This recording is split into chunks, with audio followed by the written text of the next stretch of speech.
My name is Kristen Soucie, and I've been an Mercy Associate for a little over 3 years now. I was first introduced to the Sisters of Mercy back in the 70s when I went to Bayview Academy in Riverside, Rhode Island, and continued after middle school and high school on to Salve Regina University in Newport, Rhode Island. So I've been with the Sisters since I was very young.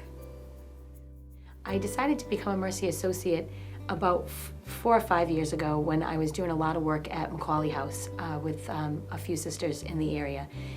It was at that time that they introduced me to association. I didn't know that it existed. When I was younger, I always had a call to Mercy. I knew very early on the sisters at Bayview especially were advocates for the poor and brought that into school every day. Just the idea of kind of being there for those who couldn't speak for themselves really spoke to me personally. So when I was younger, I thought that I would become a sister, but as I got older, I was introduced to other facets of life and decided to get married and have children instead. As I reassociated myself with my community at Bayview, I was introduced to the idea of association. And at that time, I thought, wow, I could be married with children and still do the work that I love to do. So they kind of took me to different ministries, and I got to see Mercy in action the way that I always knew it could be. And once I started working in the ministries, I knew that this was my call. Mercy Association at this time is growing greatly. I have many women who are going through the process as we speak. And I think the reason for the growth in association is that there have been a lot of folks who have always wanted to do work, especially in ministries around their community and help others. They just weren't sure how to do it. And now they know that they don't have to be avowed religious to get totally involved in anything that they want. So because there's this void and this there's not a whole lot of connection for a lot of people if they've come away from the church, or even if they're involved in a church but not to the degree where they're able to be there as often as they'd like to. Association brings them to Mercy. It brings them to different ministries in the area. Making those connections is something that Catherine Macaulay did. I mean, that's why the Mercies have been here for 180 years. Catherine was able to see what was needed out in the community and find people who fit into those ministries. And that's what association is doing today.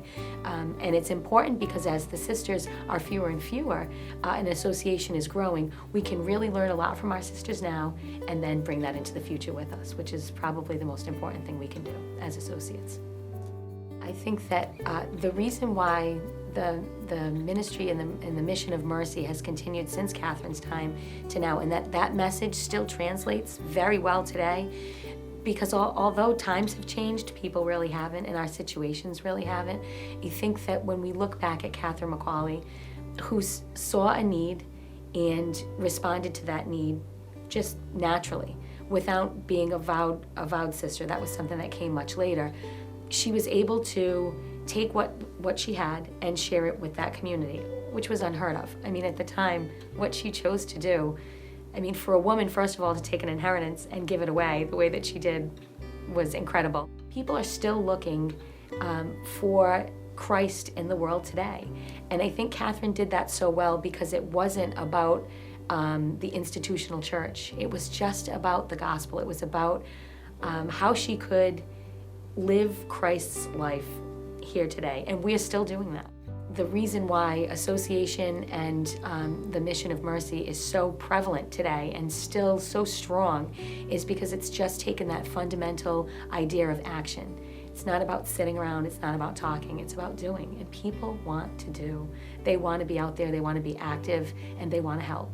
And I think that the sisters and the associates and all of the ministries of Mercy give people that outlet to get out there and really connect with the people in our community who just need a little bit of mercy. That's all they need, a little time, a little compassion. Listen to their stories.